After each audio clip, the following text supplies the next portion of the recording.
Hello, my name is Molly Snyder, and I will be talking about Daniel Boorstin and his theory on pseudo events, as well as the creation of the 24-hour news cycle and how the two interact with each other.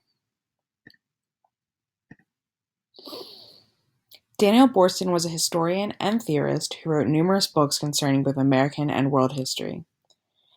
However, in 1961, he published The Image, or What Happened to the American Dream. This book is now seen as an early theory of American life as seen through a postmodern lens. One addition to the average American life was the idea that a reproduction of an event becomes more important and subsequently more real than the original event. Boorstin argued that the modern American experience was, and still is, being dominated by these so-called pseudo-events. A pseudo-event is a preconceived, thought-out construction that creates media attention and publicity for a person, place, event, or product. Basically, a reason is created for people to have an interest in whatever is being sold, as opposed to relying on marketing and advertising alone. Boorstin describes a pseudo-event as having four attributes.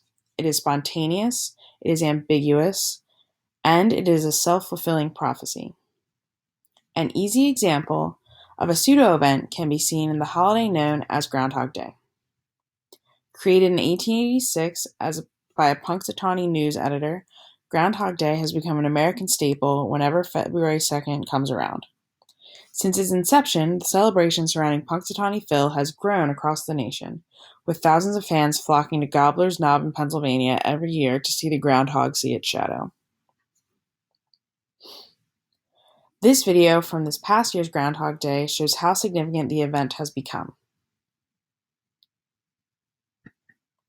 So what makes Groundhog Day a pseudo-event?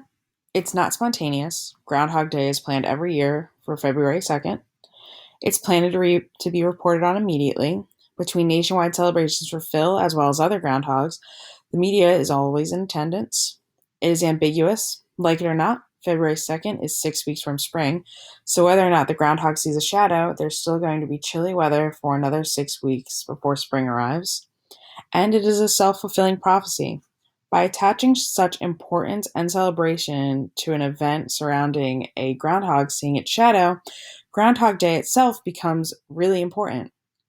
While a holiday like Groundhog Day might not be the pseudo-event we've become accustomed to, it does fit the criteria. However, every day the media uses pseudo-events in order to maintain a share of the audience and remain competitive. But what led to news being less facts and more entertainment? The answer is the 24-hour news cycle. 24-hour news, also known as 24/7 news, refers to a round-the-clock style of reporting. While it kind of existed within the scope of radio, it didn't become fully fledged until the creation of cable television. As Boorstin described, the flood of pseudo-events into American life led to a demand for a constantly updating feed of new and exciting stories. Because the news cycle never ends, the competition amongst news stations is unprecedented. Actual spontaneous events don't realistically happen all the time. The media depended on human interest stories, speculation, and opinion pieces in order to remain relevant. While it is a fictional movie, Anchorman 2 features a comical example of a pseudo-event being created in order to gain more of an audience.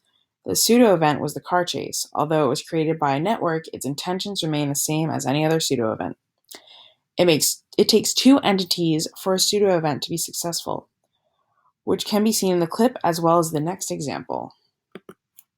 In order to monopolize attention during an election, political campaigns will use pseudo-events to boost coverage of their candidate. This year's election was no different.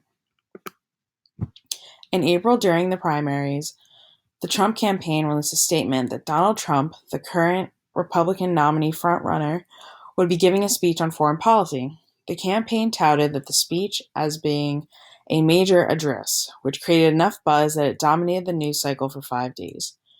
When the day of the speech came around, news broadcasts showed an empty podium for over half an hour before the candidate appeared for his speech. The speech was clearly meant to be a pseudo-event. It was not spontaneous, as the campaign released their intentions days before. It was ambiguous in that it wasn't exactly a bombshell, but that isn't what mattered. By attaching importance to the event and stressing it as a major address, the media turned into a self-fulfilling prophecy that could not be missed and needed to be reported immediately. As Daniel Boorstin predicted, pseudo events have forever shaped the landscape of not just how our culture consumes the media, but also how we are given a medium in the first place. Thank you for listening to my presentation.